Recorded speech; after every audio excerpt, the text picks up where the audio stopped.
دوستانو قوم چې راپاسي نو دنیا به ورانه شوي. پاکستان بالاخره د اسرائیلو سره تجارت شروع کړ. ډیر د افسوس خبره ده.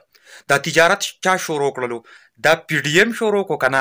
دا هغه يهودي ایجنټ چې عمران خان به چې کوم دی نو بار بار خلکو به هغه ته یو يهودي ایجنټ وي، که دا هغه يهودي ایجنټ شروع کو. نن به موږ په دې باندې خبره کوو، خو د دې نه مخکې دا پیغام به ټولو ته ورسوئ. اړه به پرې نه سېځئ. لایک د سره ضرور دباو کوئ. کمنټ کې د سره خپله رایه هم په تفصیل سره شریکه کوي او ویډیو د سره چې څومره کېږي مخکې شیر کوي. شاهد ډلې ته مخامخ فالو لیکلی دی.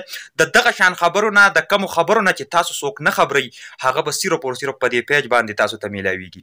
راځو اوس د اسرائیلو تجارت ته. پاکستان چې کوم دی د 1947 نه اسرائیل د پاکستان حریف و. پاکستان نه اسرائیل تسلیمول او اسرائیل نه پاکستان تسلیمول.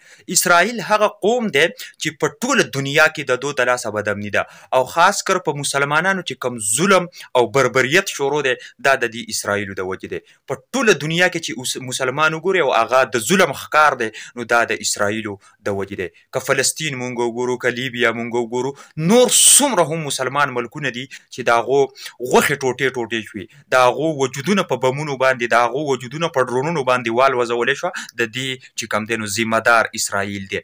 او د هغه اسرائیل سره نن هغه يهودي ایجنټ نه بلکې پی ډی ایم او هغه پی ډی ایم کې چې زمونږ ډیر معززه مولانا صاحب چې د دغه پی ډی ایم صدر دی، هغه ټریډ شروع کو، تجارت شروع کو. نو مولانا صاحب ته به هم چې کوم دی نو پیغام ورکوو چې مولانا صاحب تاسو له اوس څه کول پکار دي او آیا دا خبره حقیقت ده او که نه ده. ځکه زه چې نننۍ کومه خبرې کوم نو لهذا ما خو په دې باندې ویډیو نه جوړوله، خو په ټویټر باندې انتهایی دا خبره ټرند ونیوله او د ټرند نیولو نه پس اول خو چې کوم دی نو عام خلکو ټویټس کول، خو بیا سینیر جرنالیسټانو دا ټویټ ته سره زه د سینیر جرنالیست شابیر صاحب او داسې نور ملګرو شریک کومه. د دې سره سره بیا چې کله دا خبره وایس اف امریکا کنفرم کړله.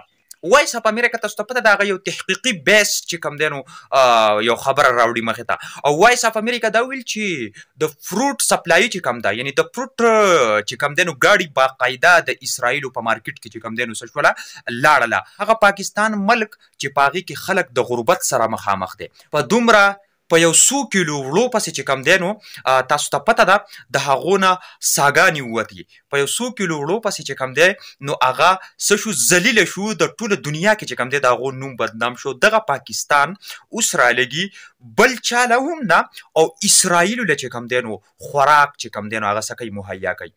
د 1947 نه بلا چینجز راغلی دي، خو تاسو ته پته ده د اسرائیل سره تجارت چې کوم دی نو دا بالکل منع دی او دا به نه کېږي. یعنی په دې آیین کې چینج نه دی راغلی. هغه پاکستان چې هغه تاسو ته پته ده بلا د قانون خلاف ورزیانې وکړي، د هغې پاکستان آیین د الیکشن د لیټ کېدو د آیین خلاف ورزي وکړله. د عمران خان په کور باندې چاپه یو غیر قانوني او غیر آیینی کار و هغه یې وکړلو. خو بل طرف ته داسې یو غیر آیینی کار ټیک ده. الیکشن پی ډی ایم نه کول غواړي، وروسته یې کول غواړي، د عوامو اعتماد بحال کول غواړي. ښه خبره ده یار، بالکل بحال یې کوي او په هغې کې ته د آیین خلاف ورزي کې ټیک د خلک به پې اعتراض ونه کړي، لږ غوټې غوندې ریزسټنس به شو کي. خو که چېرې ته د اسرائیلو سره تجارت کې نو یاد ولره چې د عوام به تا دې ته پرې نه دي.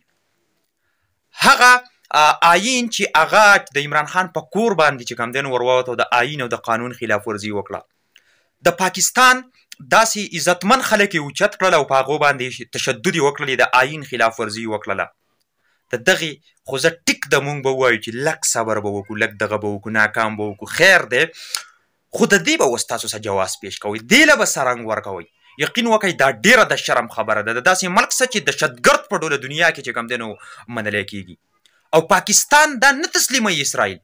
تاسو ته پته زمونږ خارجي پالیسي اوس چې کوم دی نو مونږ دا جاړو چې دا د امریکا په لاس کې ده. نو که چېرې دا اسرائیلو سره ته تجارت شروع کړې لکه د الله بنده، نو ستا به څه حال شي. ډیره د افسوس، ډیره د شرم خبره ده. اوس دا نیوز ډیر زیات په ټرند باندې روان دی. د خبره ما تاسو سره باقاعده د ثبوتونو لحاظ سره وکړه. اوس راځو په اخره کې چې کوم دی نو مولانا صاحب ته پیغام ورکړو چې مولانا صاحب ستا یو ډیر غټ شخصیت دی، ستا یو ډیر غټ رول دی په دې پی ډی ایم کې، ته د پی ډی ایم صدر یې باقاعده. نو مولانا صاحب د دې خبرې لږ تاسو وضاحت وکړئ، د دې کلیرنس وکړئ زمونږ عوامو ته، ځکه چې دغه خبره ډیر غټو خلکو چې کوم دی نو کوټ کړله. اوس دې له به رنګ ورکړی کېږي، دې له به پرتوک چې کوم دی نو څه کوي دوی به ورته بدلوي. خو یاد ولرئ چې په دې به ګورئ نه دوکه کېږو. د اسرایلو سره تجارت په یو حال کې چې کوم دی نو موږ څه کوو دا نمونو نه برداشت کولی شو.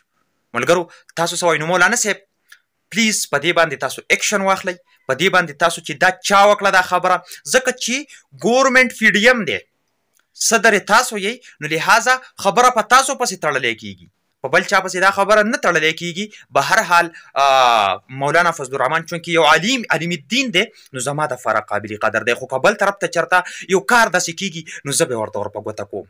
نه چې زه هغه ته بدې ردې وویم، بلکې کار به ورته ما او تا په ګوته کوو. او دا د یو مسلمان چې کوم دی نو ښه صفت هم دی چې موږ ټول په ځان کې دا را ژوندی کړو. نو ملګرو دا ویډیو د سره ډېره شیر کوئ، بلکل چاته معلومات نشته دی، خو خبره دغه طرف ته لاړه، خبره رانه ورانه شوله. په اخره کې خپل روح شاهد اقبال له اجازت ورکوي. د لوی الله په امان.